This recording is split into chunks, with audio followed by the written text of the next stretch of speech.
أعوذ بالله من الشيطان الرجيم.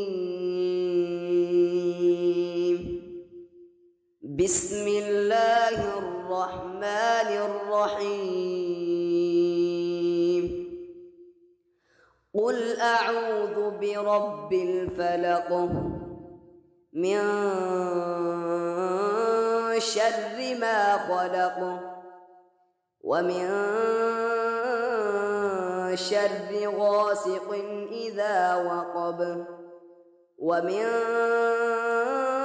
شر النفاثات في العقد ومن شر حاسد إذا حسد.